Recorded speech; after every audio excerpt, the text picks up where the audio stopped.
Muy buenas tardes, es un gusto saludarlos en nombre del Instituto de Recursos Energéticos de Universidad Galileo. Le damos la más cordial bienvenida a este espacio. El Instituto de Recursos Energéticos es un centro educativo que ha dedicado sus esfuerzos al estudio y fomento de las distintas fuentes de energía, haciendo énfasis en las energías renovables, la eficiencia energética, la gestión ambiental y el desarrollo sostenible, con el objetivo de formar profesionales con las capacidades necesarias para aportar en el proceso que internacionalmente se está dando de transición hacia modelos energéticos más sostenibles. Con esta misión nos complace presentarles a través de este espacio el tema sobre descarbonización de la industria en un día muy especial donde coincidentemente se está celebrando el segundo foro de eficiencia energética en el país y en el cual quizás muchos de los presentes participaron al igual que nosotros. En las excelentes conferencias compartidas en esta actividad, se mencionaba en reiteradas ocasiones los esfuerzos mundiales que se están llevando a cabo en la lucha contra el cambio climático y el papel crucial que juega la industria en la reducción de las emisiones de gases de efecto invernadero, causa fundamental del calentamiento global. Se hablaba de la eficiencia energética no solo en los sistemas eléctricos, sino también en los sistemas térmicos, mecánicos, neumáticos, en la importancia de la gestión adecuada del agua, en la introducción de nuevas tecnologías en los procesos de gestión, como la digitalización, la automatización, el Internet de las cosas, la inteligencia artificial. Se abordaba la importancia del análisis del ciclo de vida de los productos y procesos y la determinación de la huella de carbono, los impactos positivos de la movilidad sostenible y la importancia de medir, medir y medir para lograr una gestión eficaz de la energía y el impacto requerido en la reducción de las emisiones de gases de efecto invernadero. Y todo esto lo podemos resumir en la imperante necesidad de descarbonización de la industria, lo cual no solo es una respuesta a las directrices establecidas por la ONU y los gobiernos de diversos países, sino que también representa una gran oportunidad estratégica para las empresas. Al alinearse con estos objetivos, las compañías, las industrias, no solo cumplen con regulaciones ambientales, sino que también pueden beneficiarse económicamente siendo más competitivas. La reducción de cargas impositivas, como el impuesto al carbono y la obtención de incentivos en cada territorio, hacen que estos esfuerzos sean no solo necesarios, sino que también potencialmente rentables.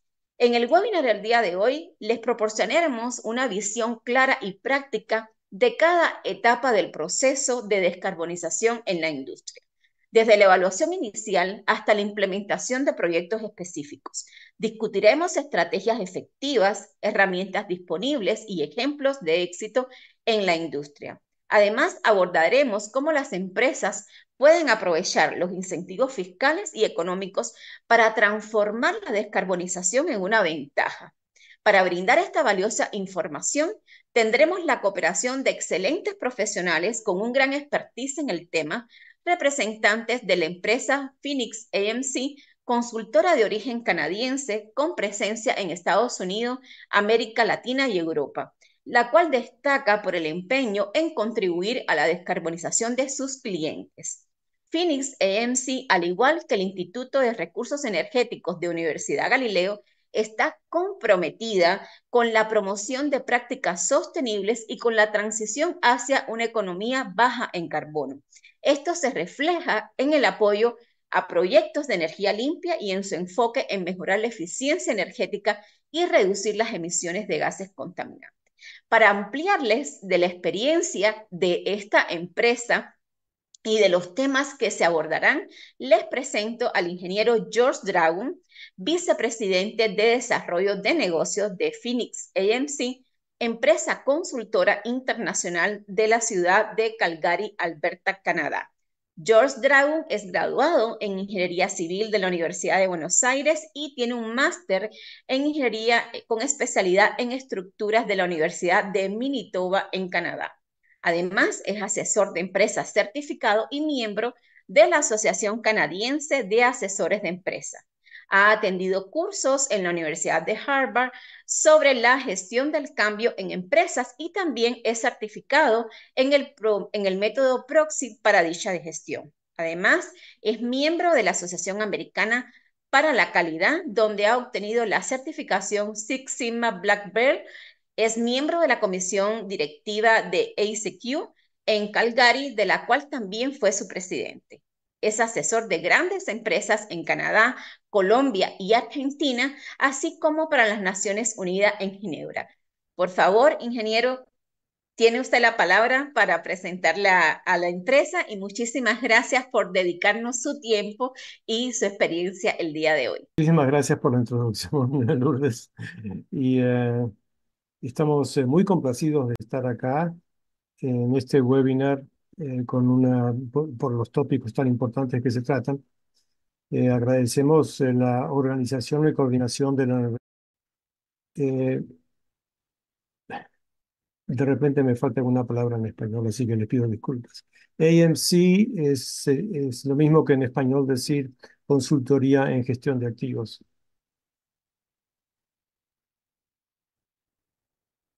No podía ser de otra forma que se fundara en esta ciudad, capital del sector petrolero, ya que es uno de los más altos generadores de emisiones de gases de efecto invernadero en Canadá. Muchísimo esfuerzo se está poniendo acá en lo que respecta a este tópico que es muy, muy candente en todo el país, con grandes implicaciones políticas también. Ahora bien, desde nuestros comienzos nos especializamos en la eficiencia energética de la infraestructura productiva de las empresas. Y en esto me refiero a sus activos. Lo hicimos a través de nuestros servicios precisamente para la gestión de activos. Recordemos que Canadá es el cuarto país productor de petróleo más grande del mundo. Producimos 5 millones y medio de barriles por día, número bien grande. Teniendo en cuenta la producción de gas, esto llegaría en barriles equivalentes a más de 8 millones de barriles por día.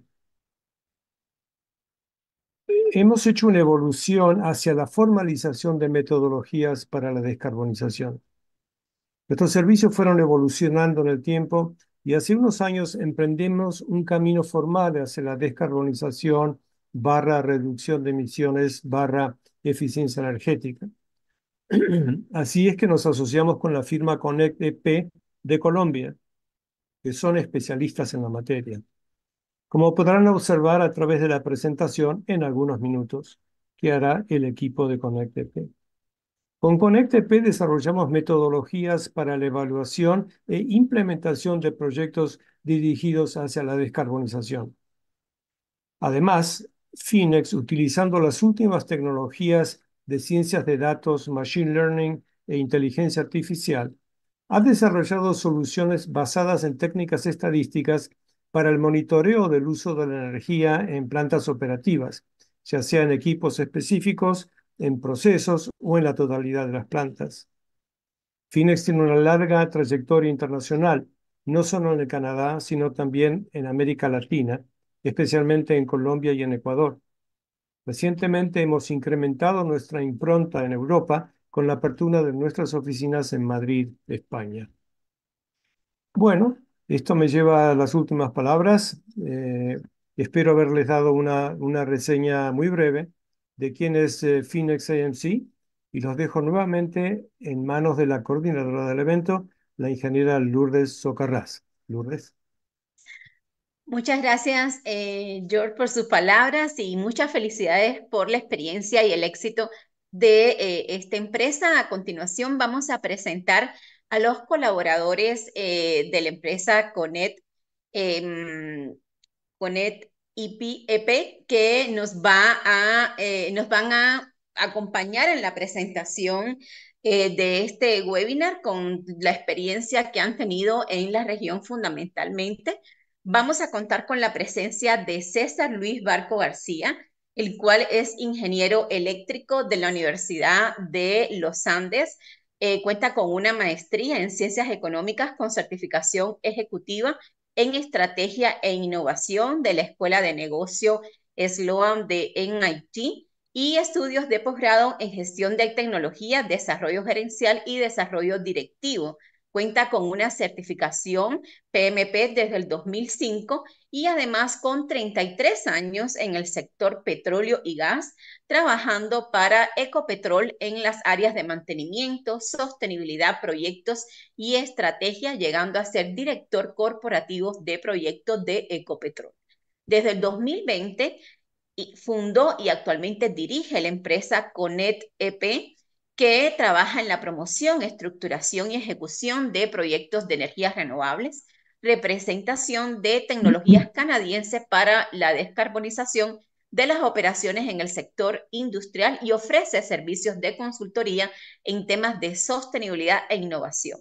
Es cofundador y gerente general de la compañía Energía Colombiana del Hidrógeno, incluyendo su rol como gerente del proyecto Eneco Hidrógeno de Investigación, Desarrollo e Innovación, con foco en la búsqueda de nuevas tecnologías de la cadena de valor del hidrógeno para la industria, de origen colombiano y con aplicación global.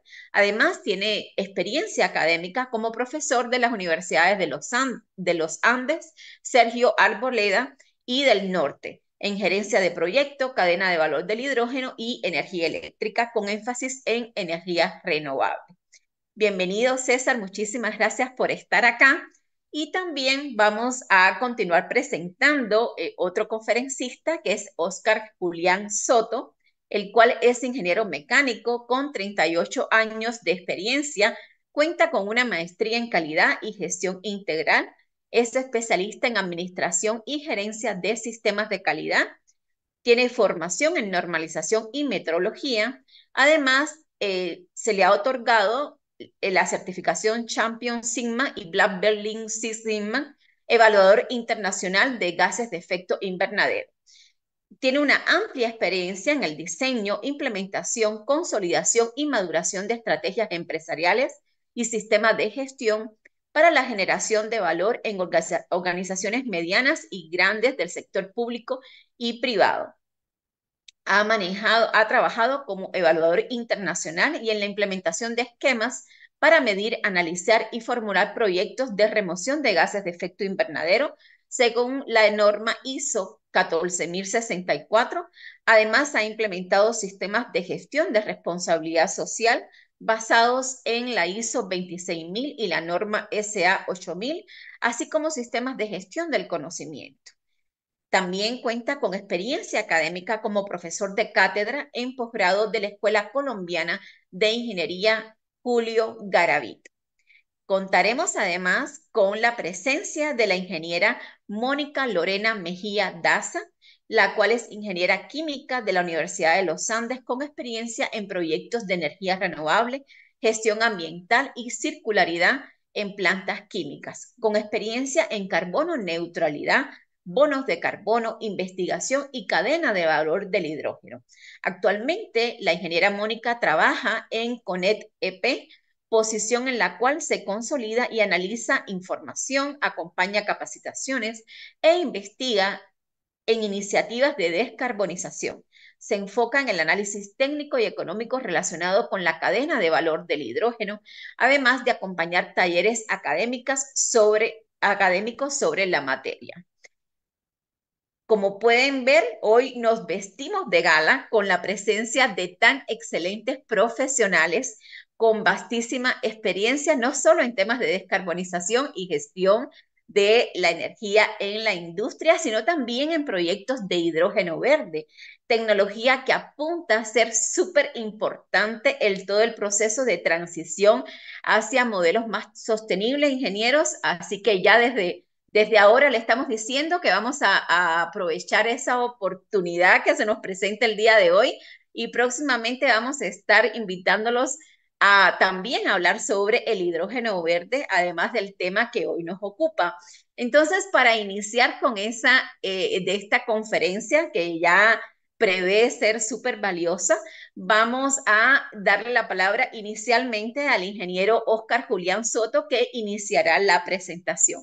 Por favor, ingeniero, tiene usted la palabra para poder iniciar. Muchas gracias. Bueno, muchas gracias.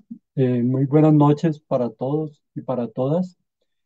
En el marco de la descarbonización de la industria, voy a compartirles una experiencia sobre gestión de gases de efecto invernadero. Para este propósito, en primera instancia, haré un breve contexto sobre conceptos fundamentales que nos faciliten su comprensión. Entonces, si quiere, pasamos a la siguiente imagen, por favor. Muy bien. Los gases de efecto invernadero son componentes naturales y también generados por el hombre, los que denominamos antropogénicos. Por ejemplo, el dióxido de carbono, el gas metano, el óxido nitroso, el vapor de agua, gases refrigerantes y los gases empleados para el aislamiento eléctrico, entre otros. Ellos tienen la capacidad de atrapar radiación y emitirla en el espectro infrarrojo. Esta situación que les acabo de compartir, si quieren miramos la siguiente imagen, de acuerdo con la información de Naciones Unidas, pues en nuestro planeta, en nuestros países, en nuestras regiones, pues se vienen ya presentando una serie de impactos. Por ejemplo, para el año 2050, en Guatemala, se han, digamos, desde Naciones Unidas delineado tres escenarios. Si los observamos, en todos ellos vemos incremento de la temperatura, unos escenarios más pesimistas, otros más optimistas. Entonces, de ahí, como lo comentaba Lourdes, ahora la necesidad imperiosa de iniciar acciones desde ya en este sentido. Pasamos a la siguiente, por favor. Entonces, de acuerdo con lo anterior, las naciones han hecho un consenso en el año 2015 desde Naciones Unidas y formularon los Objetivos de Desarrollo Sostenible en algo que se ha denominado la Agenda 2030. Dentro de esa estrategia, llamémosla así, de esos objetivos, hay uno que es el objetivo número 13, que se denomina Acciones por el Clima. En ese contexto, hoy día las organizaciones del mundo en su estrategia vienen integrando objetivos de desarrollo sostenible, no como ruedas sueltas, sino como parte de su estrategia para establecer la ruta para generar valor a sus grupos de interés, clientes, consumidores, accionistas, la comunidad, proveedores, trabajadores, el Estado, entre otros. Si quiere, pasamos a la siguiente, por favor.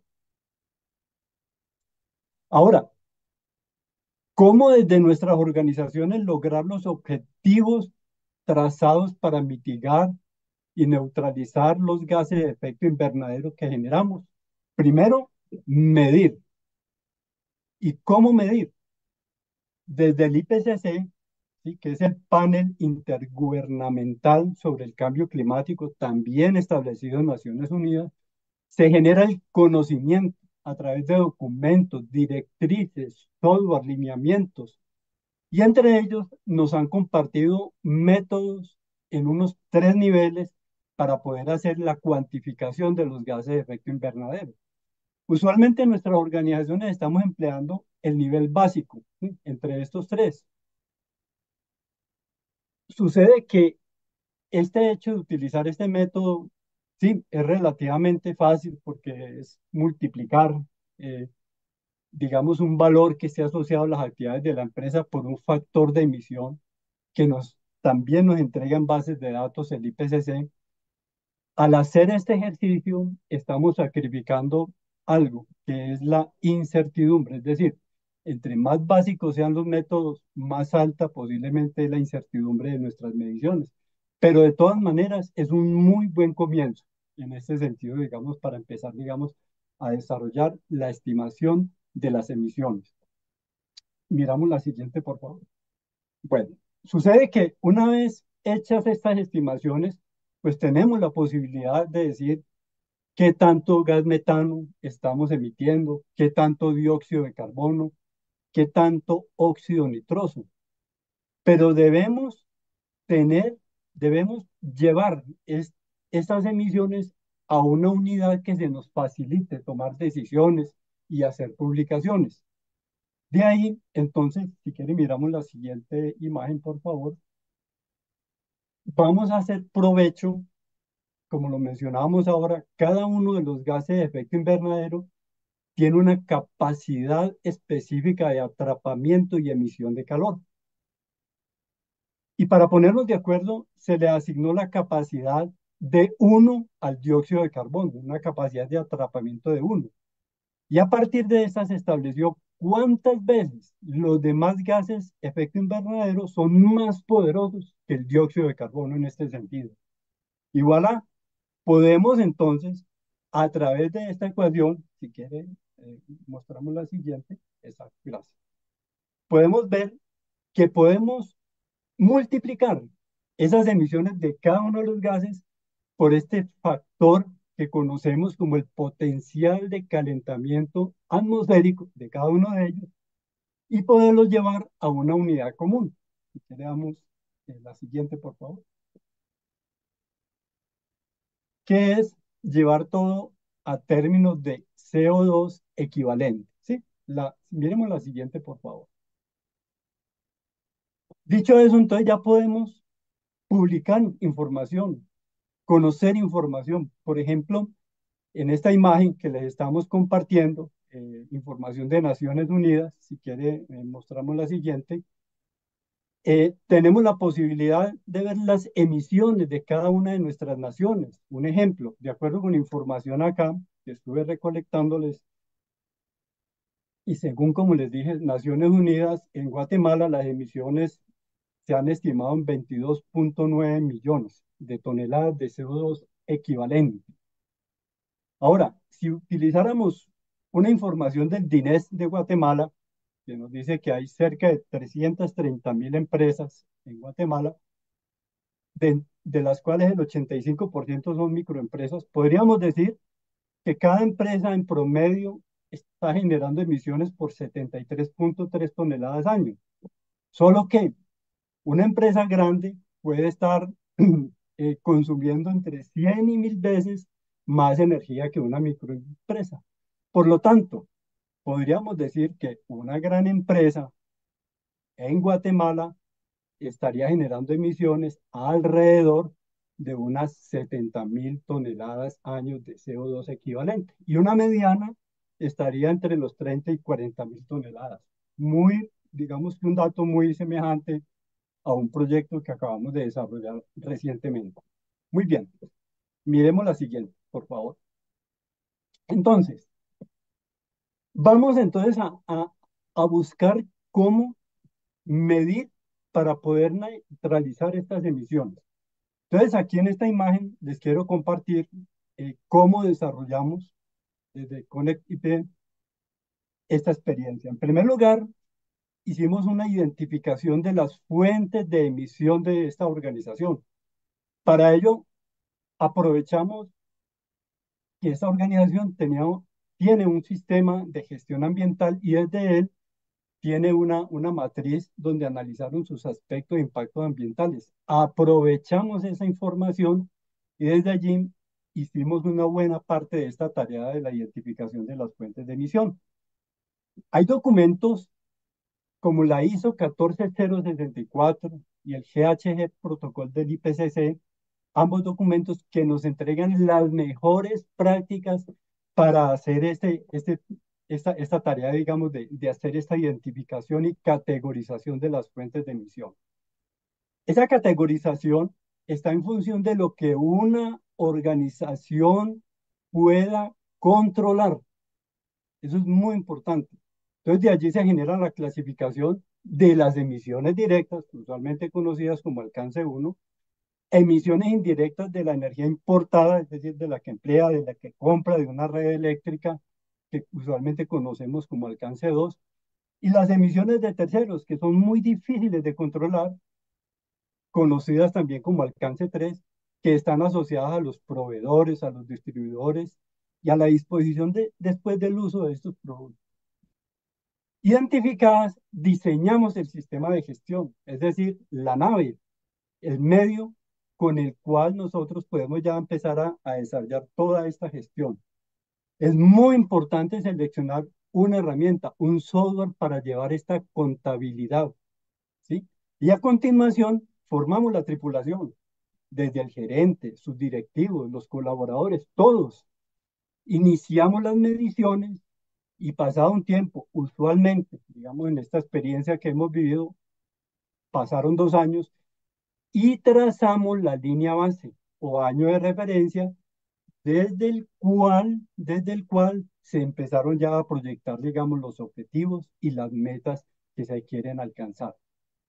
Seguimos, proyectamos luego el primer informe de contabilidad, no de cualquier manera, siguiendo las directrices de la norma 14064, parte 1, para posteriormente decir y demostrar la magnitud de las emisiones de esta organización.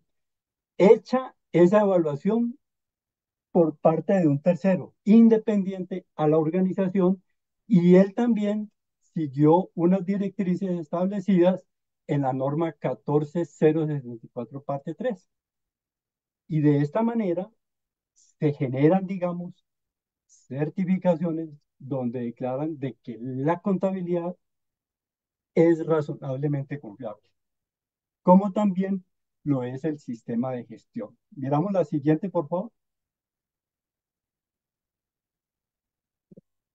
Y aquí tenemos, digámosles así, los planos de la nave, el sistema de gestión, donde ustedes pueden observar también, digamos, el resultado de esta experiencia. Se formuló una política de gestión en materia de gases de efecto invernadero y dentro de ese marco se establecieron los objetivos.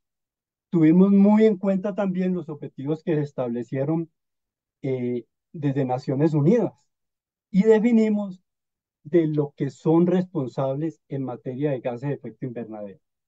Se identificaron las fuentes, se seleccionaron los métodos de cuantificación y ahí ustedes al lado izquierdo están observando un símbolo donde indicamos de que cada una de esas etapas las documentamos en procedimientos, ¿sí?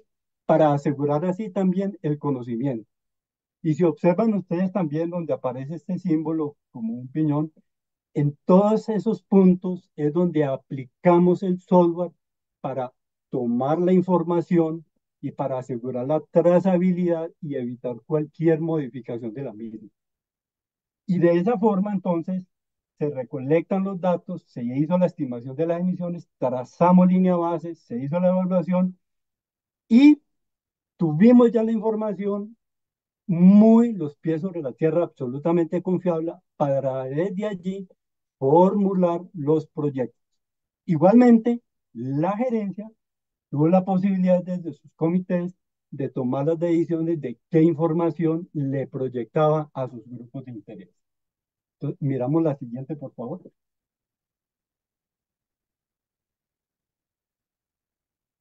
Este es un breve ejemplo. Sale una información muy rica de estos sistemas de gestión para medición de gases de efecto invernadero.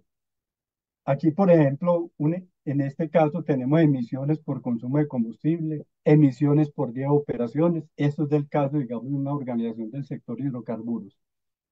Y otra noticia que les quiero compartir, si quieren miramos la siguiente, y atentos. Hoy día, las organizaciones que están certificadas bajo los modelos de la ISO, los que siguen esa estructura de nivel superior, ¿sí? Han hecho un adendo a todos estos modelos. ¿Y qué nos dice ese adendo?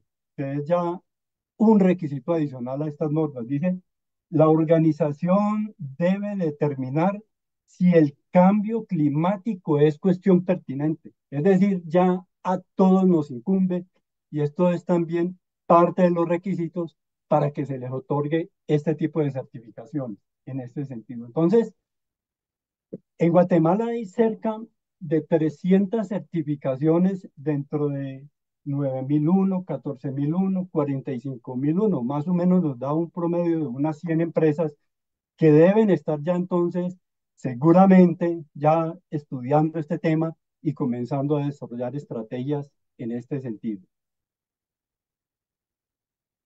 Miramos la siguiente, por favor. Bueno, hasta aquí entonces todo lo que corresponde a medición y gestión de gases de efecto invernadero, pues de una manera muy breve. Ya entonces César nos va a compartir ese camino de la descarbonización. Yo lo traje ahí hasta tener ahí las mediciones, los objetivos y metas, y ahora César nos va a compartir esto. Pero no sin antes, yo quisiera compartirles algo más acá, antes de darle la palabra a César, y es por quién y por qué desarrollar esta gestión de gases de efecto invernadero. Si quieren, miramos la siguiente.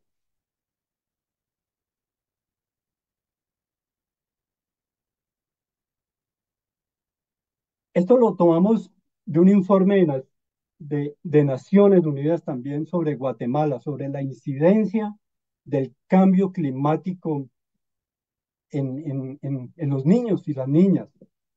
Y eso es sostenibilidad, que generaciones futuras gocen de igual o mejores condiciones que las nuestras, desde el punto de vista social, ambiental y económico. Entonces, ahora sí, César, ¿cómo descarbonizar? Muchas gracias.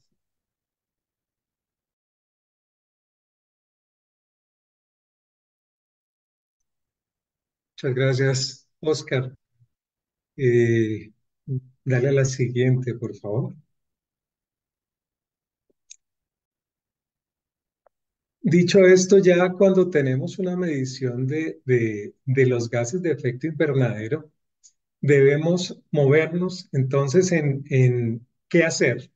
Las compañías llegan hasta definir, a partir de esa recopilación de información, sistematización de la contabilidad, a llegar a una medición de su inventario de gases de efecto invernadero, muy importante para que con ello definamos una línea base. Y sobre esa línea base se empiece a trabajar en la descarbonización.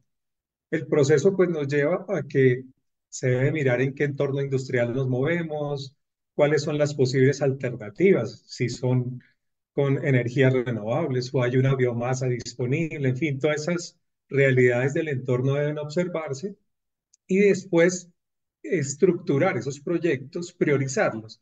Hay herramientas como la que denominamos curva de abatimiento, que mide el valor de retorno de determinadas inversiones contra las toneladas de CO2 que se pueden abatir. Y eso permite priorizar. Al principio serán unas que espera uno que sean de bajo costo y empiecen a generar remoción de CO2, pero más adelante tendrán que venir inversiones más grandes pero que tengan retorno económico. Siempre eso será importante para que se cubra tanto el objetivo empresarial económico como su objetivo de descarbonización. ¿Qué se pretende? Tener una estrategia de descarbonización de la industria. Y por ello los procesos que empiezan con la medición que les explicó muy bien Oscar y ahora vamos a hablar entonces de los tipos de proyectos. Adelante, por favor. Entonces, estos tipos de proyectos se clasifican en algunas categorías que aquí las marcamos desde eficiencia hasta CCUS. Un poco cuento cómo se debe hacer. Si yo estoy en una industria, en un desarrollo de tipo industrial, puede ser la misma movilidad de vehículos. Lo primero que se pretende es lograr eficiencia energética, es usar mejor la energía con la que contamos o hacer lo mismo con menos energía. Y esos son los que llamamos en descarbonización los mangos bajitos, que claro, parten de una adecuada gestión de activos, esa gestión de activos se vuelve eficiencia, esa eficiencia da menores costos, pero a su vez es menor energía utilizada y consecuentemente menos emisiones a la atmósfera. Después, ¿qué tenemos? Hay proyectos catalogados como eh, flaring o metano, como están descritas ahí, pero estamos hablando de fugas de metano que se observan mucho en el oil and gas, tanto en producción, donde hay perforación y recuperación de unos crudos que normalmente vienen con gas y hay fugas, pero también en las refinerías, donde se transportan los refinados. Observamos a veces que hay llamas que están mostrando la quema de ese gas antes de que se vaya a la atmósfera. Entonces, todas esas fugas de metano o que pueden ser controladas o no controladas son una fuente muy importante que en la medida que se vigilen, se mitiguen, pues va a evitar que haya emisiones de gases de efecto invernadero a la atmósfera. Recordemos que el metano es uno de esos gases que calienta mucho, que es muy crítico, o el metano convertido en gas natural o como parte del gas natural. Y cuando se quema, pues emite CO2. en cualquier caso, pues eso evitarlo es muy importante. En la escala que sigue, energías renovables. Entonces ya pasamos por esas otras actividades que es controlar nuestros procesos, aprovechar mejor lo que tenemos y ya pasamos a nuevas energías, a hacer cambios. Esos switcheos de tecnologías pasando a renovables, que conversaremos un poco de ello, pero también puede ser el hacer ya cambios estructurales radicales. Ejemplo, paso del combustible fósil de un vehículo, de la gasolina, y paso a carro eléctrico. En ese caso es completamente un cambio tecnológico, pero a su vez con un impacto altísimo en la descarbonización, porque ya va a haber unas emisiones muy altas en la gasolina, mientras que en el carro eléctrico esas emisiones puntuales ya se reducen prácticamente a cero. Tenemos ese hidrógeno que hoy se produce tradicionalmente en los procesos de refinación o para producción de fertilizantes, y es un hidrógeno que llamamos contaminante porque proviene de fuentes fósiles y el CO2 lo enviamos a la atmósfera, y controlar esas emisiones de CO2 pues es un punto que resulta clave para evitar que haya calentamiento global, que se complementa con lo que se llama CCUS, que es la captura del carbono, su uso y su almacenamiento. De eso voy a hablar un poquito más adelante. Entonces, esos son los proyectos de descarbonización típicos y es como debería avanzar una organización para llegar a la descarbonización. Adelante, por favor. Aquí mostramos un poco esquemáticamente un mapa de ruta mostrado en números, donde arrancamos arriba a la izquierda en esa curva azul, donde vemos unas emisiones que serán unas toneladas de CO2 medidas con ese proceso 14.064 o esa norma, y es donde hablamos 100. Ese 100, cuando empezamos a desarrollar actividades, aquí se muestran en 2030 como unas acciones. Entonces, primero la eficiencia energética, la optimización de procesos, esa gestión de activos, cambiar la iluminación convencional por iluminación LED, la automatización, por ejemplo, los aires acondicionados para que se prendan y apaguen en unas horas específicas, controles de fugas, tecnologías como waste heat to power o aprovechamiento del calor para generar energía eléctrica. Esas son asociadas como ese primer bloque que habíamos mencionado, de procesos, de eficiencia energética. Luego, y aquí se ha colocado como antes de 2040, nuevas tecnologías, desarrollos basados en cadena de valor del hidrógeno, energía solar, eólica, reposición de equipos con tecnologías limpias. Por eso están los motores Euro 4, después vamos al Euro 5, al Euro 6, que son los que se usan en los grandes camiones, en los buses. Tenemos captura de CO2, uso de almacenamiento de ese CO2 o dióxido de carbono, soluciones naturales como arborización.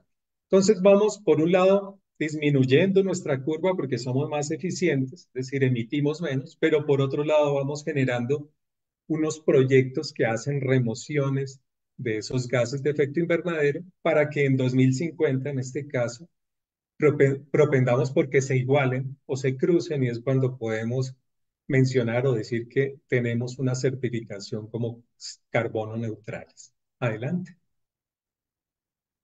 Los tipos de proyectos, y me gusta mostrarlo en esta forma gráfica en la cadena de valor del hidrógeno, porque aquí como que se muestran todas las energías y cierra un ciclo, que creo que eso es lo más importante. En ese ciclo, al final, lo que vamos a tener es el hidrógeno y los usos en la parte de abajo de esta gráfica. Pero ¿cómo se produce? Arriba en la primera línea está una energía primaria, que cuando es renovable, de estas que llamamos no convencionales, como la solar o la eólica, pues estamos hablando de energía que puede de alguna manera asegurar que no genera emisiones. Y vamos a ver algunas otras que se consideran en esa categoría, aunque generen un poco de emisiones.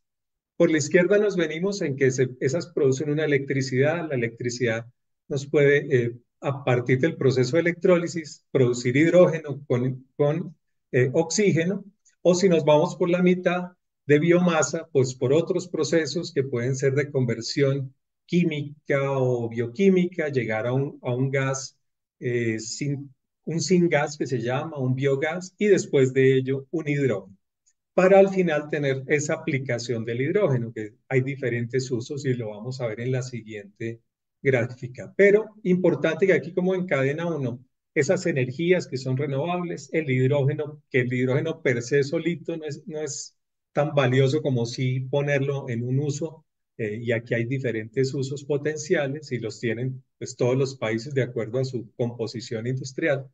Entonces esto, digamos que nos muestra el marco general. Adelante, por favor.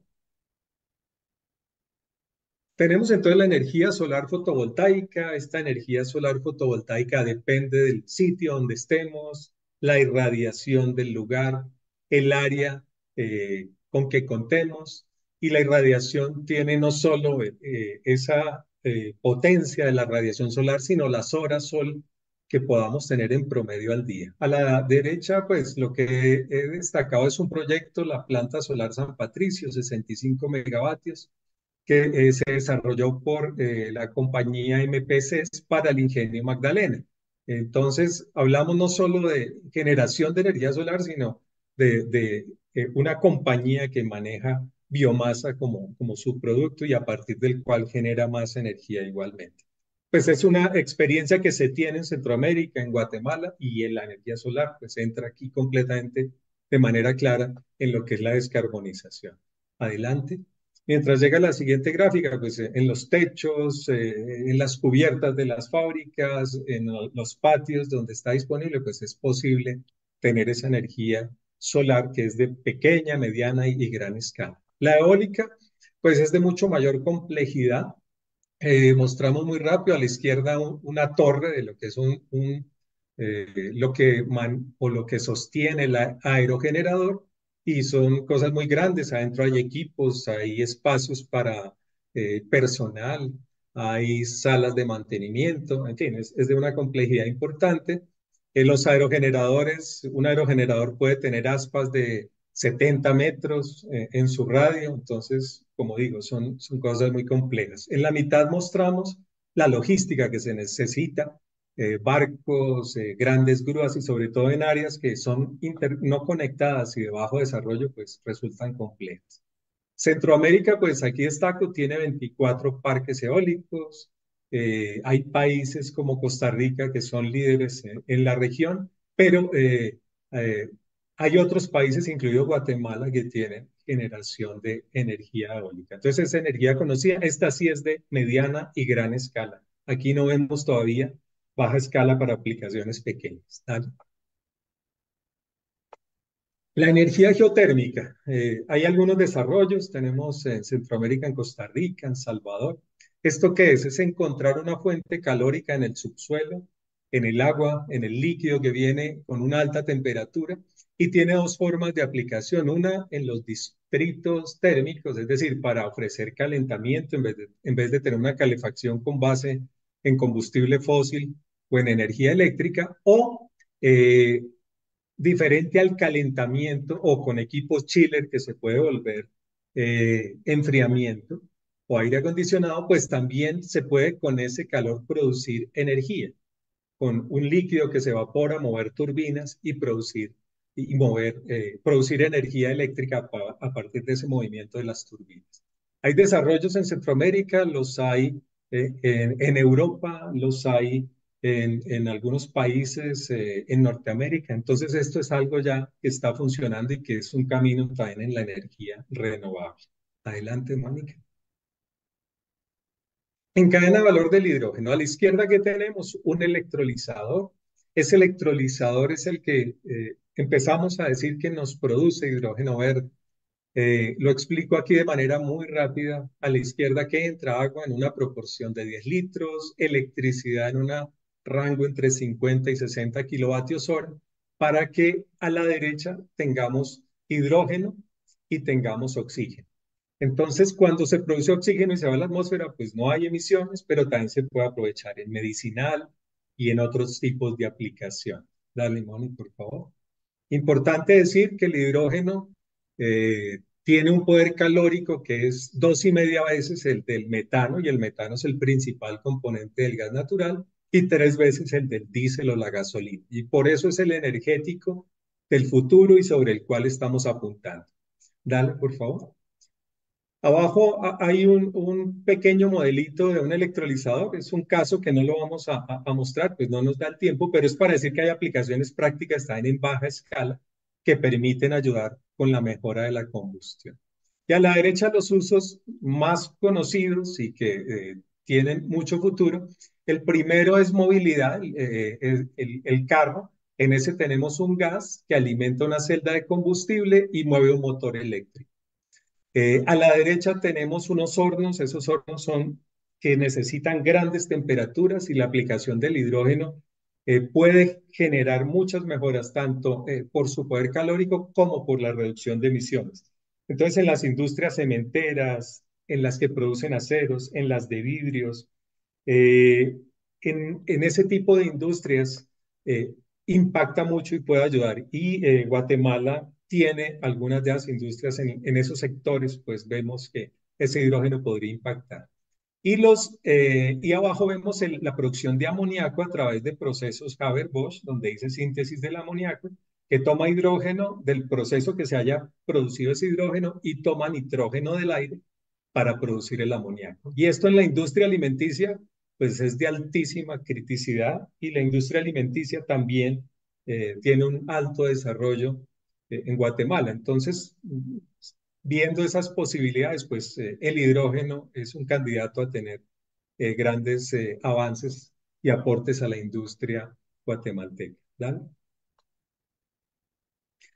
Otras fuentes no, que me hago la pregunta, son no convencionales de energía renovable, la nuclear. Se vienen los electrolizadores pequeños y los microreactores, y cuando estemos hablando de eso, estaremos hablando de 5 megavatios. Dale, Mona, por favor. Y la biomasa, ¿por qué la pongo acá? Les cuento, en Colombia la biomasa y el hidrógeno producido desde biomasa se considera verde, pero es claro que sí hay unas emisiones de CO2, y eso se debe regular en cada país. ¿Hasta qué porcentaje o valor en unidades de CO2 por unidad de hidrógeno producido se considerará hidrógeno verde? Y por eso simplemente lo dejo como reflexión en la parte alta. Pero la biomasa sí es de altísimo desarrollo. La palma, por ejemplo, en Guatemala, pues tiene ese camino y genera grandes, importantes ingresos y mano de obra. Y pasemos a la última, Moni. Clave el almacenamiento para tener esta energía renovable durante 24 horas del día, y durante lo que requieran los procesos estar funcionando, pues se requiere almacenamiento. En el gráfico a la derecha, típico de baterías, y a la izquierda, y lo verán si quieren, ahí está el link posteriormente, pues hay almacenamiento de otro tipo. En este caso es por gravedad. En este caso se acumulan unos bloques de concreto, se van apilando como en una montaña cuando hay energía eólica excedente. Y cuando se acaba esa energía, empiezan a soltarse esos bloques de cemento, y con ello se va a generar un movimiento de turbinas y con ello energía eléctrica. Entonces las posibilidades son inmensas, muchísimo por hacer.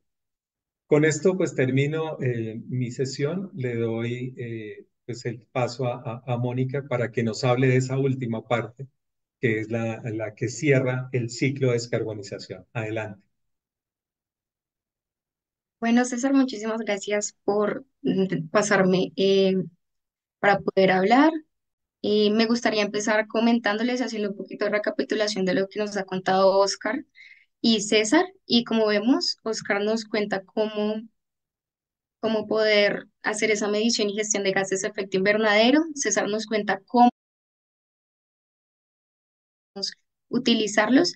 Y por último, tenemos esta última parte de los bonos de carbono, o lo en inglés llamados offset. Y estos son utilizados o se utilizan después de todo este proceso para poder llegar a ser carbono neutral, aplicando o comprando los bonos de carbono para poder ir con el remanente de emisiones después de que podamos hacer nuestra contabilidad y puesta en marcha de los proyectos de descarbonización. Entonces, primero me gustaría hablar un poco del mercado del carbono. El mercado del carbono, como su nombre lo indica, es una transacción de bonos de carbono Recordemos que un bono de carbono es la reducción de gases de efecto invernadero que provienen de proyectos de mitigación. Recordemos un poco que un crédito de carbono o un bono de carbono representa una tonelada de CO2 equivalente, reducida o emitida de la atmósfera. Pensando un poco en eso, tenemos dos partes del mercado. Tenemos un mercado regulado y un mercado voluntario. El mercado regulado, ¿a qué se refiere? Se refiere a todas las entidades regulatorias de los países que establecen límites obligatorios de reducción o compensación de emisiones. Me gustaría hablar un poco del caso del impuesto al carbono en Colombia, donde es de 5,75 dólares para todos los combustibles, gasolinas, queroseno, diésel, entre otros. También me gustaría hablar ahora del mercado voluntario, que es donde las empresas, entidades públicas, privadas, corporaciones, compran bonos de carbono para cumplir con objetivos ambientales. Esto también se refiere a las metas de descarbonización corporativas que cada empresa puede escoger como más le disponga su operación. Pensando en esto, me gustaría comentarles un poco de qué tipo de bonos o créditos de carbono existen. Esto que vamos a ver a continuación, este esquema, es una recopilación de lo que hemos visto en el mercado. Sin embargo, pueden existir más y pueden existir otro tipo de clasificaciones. Para empezar, la mayoría de las veces podemos observar los bonos de carbono, créditos de carbono de forestación, de energía, de proyectos de residuos, también podemos ver de carbono azul y por último de captura y almacenamiento de carbono. Los proyectos de forestación también los vamos a conocer coloquialmente como AFOLU, que son los proyectos de agricultura del sector forestal y cambio de uso de suelo. Estos de forestación los podemos encontrar bonos de carbono o créditos de carbono en reforestación, conservación, manejo forestal mejorado, agricultura sostenible o manejo del suelo y los REDMAS. Estos REDMAS son muy populares y muy conocidos porque el bono de carbono proyecto tiene que ver con trabajar con la comunidad, con comunidades indígenas que protegen las zonas. También tenemos bonos de carbono en proyectos energéticos como de energías renovables, eficiencia energética y cambios de combustible, que ya César nos ha contado un poquito. También vemos bonos de carbono en residuos, ya sea en disminución de su volumen, gestión adecuada de los residuos o captura o uso del gas de vertedero o de los residuos orgánicos. Tenemos bonos de carbono azul, que son todos los que tratan de los cuerpos marinos, ya sea en su conservación o reforestación. Y por último, tenemos los de captura y almacenamiento de carbono, que como su nombre lo indica, son para capturar o almacenar el carbono. Para hablar un poquito de números, al último trimestre del año pasado, los precios en Latinoamérica se movieron así. En forestación vimos precios por bono de carbono de 3 a 16 dólares, en energía de 3 a 6 dólares, en residuos de 4 a 6 dólares y en bonos de carbono azul y captura de almacenamiento de carbono mayor a 10 dólares por la complejidad en sí misma de estos proyectos. Me gustaría ahora hablar un poco respecto a los engranajes que contempla este mercado del carbono. Lo primero es que existen unas entidades internacionales. Estas entidades internacionales nos dan una verificación y certificación de la reducción o mitigación de esas emisiones. Encontramos varias, como por ejemplo Gold Standard, la Convención Marco de las Naciones Unidas sobre el Cambio Climático, American Carbon Registry, BERRA o CSA Group. Todas estas son súper famosas en el ámbito. Y estas entidades internacionales nos dicen qué necesitamos cumplir y nos dan esos lineamientos para nosotros demostrar nuestra reducción de emisiones y si nuestro proyecto tiene componente social, económico o ambiental, por ejemplo, como los de Red Más. Estos estándares también nos permiten de alguna manera comparar los bonos o por créditos de carbono que nosotros queramos comprar. Para continuar, me gustaría hablar un poco del vintage, que es conocido como la edad del proyecto, se le dice aquí así coloquialmente.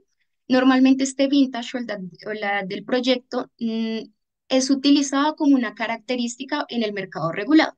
Por ejemplo, acá en Colombia, para las empresas que deciden compensar sus emisiones con bonos de carbono para la no causación del impuesto al carbono, el Estado pide que los proyectos no sean mayores a 5 años. En este sentido, ese vintage no puede ser mayor a 5 años para poder aplicar a no pagar el impuesto al carbono. También nos puede ser útil para el mercado voluntario, sin embargo, cabe acotar que cada empresa puede escoger esa edad del proyecto como más le convenga y más lo necesite dependiendo su operación. Por último, tenemos la ubicación. Esta ubicación es muy importante ya que la mayoría de las empresas escogen que los proyectos sean cercanos a sus centros de operación con el fin de resaltar esas emisiones, esa imagen corporativa. Ahora me gustaría que tocáramos un tema muy importante y es qué debemos hacer si nosotros queremos ser los autogeneradores. Pensando en eso, necesitamos seguir estos pasos que vemos acá en azulito, pero antes de eso me gustaría comentarles un poco cómo sería el proceso si nosotros quisiéramos ser autogeneradores con un proyecto de reforestación. Lo primero que tenemos que hacer es verificar o hacer compra de uso de suelo. Para ponerlos un poco en contexto, pensando en un proyecto para una empresa mediana en Guatemala, digamos que se necesitan compensar o hay emisiones remanentes de 8.000 toneladas. Para poder hacer la remoción de 8.000 toneladas necesitamos aproximadamente 500 a 600 hectáreas. Pensando en eso, luego necesitamos hacer una prefactibilidad de ese suelo o del lugar donde vamos a plantar nuestros arbolitos y con eso necesitamos hacer revisión de cuestiones sociales, ambientales y económicas. Por ejemplo, ambientales que no pase ninguna cuenca hídrica principal sobre el terreno. Con esto, esa prefactibilidad más o menos cuesta alrededor de unos $20.000. Luego, después hacemos la siembra para especies arbóreas mixtas con un bosque arbóreo mixto, donde se involucran dos tipos de especies, las especies introducidas, como por ejemplo el eucalipto o especies autóctonas de la región. Para esa siembra necesitamos alrededor de $1.000 la hectárea. Luego también necesitamos un mantenimiento que vale cerca de $750 la hectárea y a esto le debemos poner un 5% por cuestiones que nosotros no podemos controlar, como el cambio en el clima o algún tipo de plaga o demás cosas.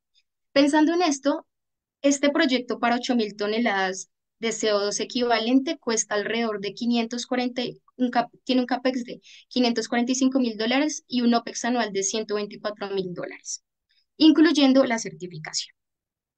Pensando en eso, nuestro segundo paso sería la estimación de reducción de emisiones.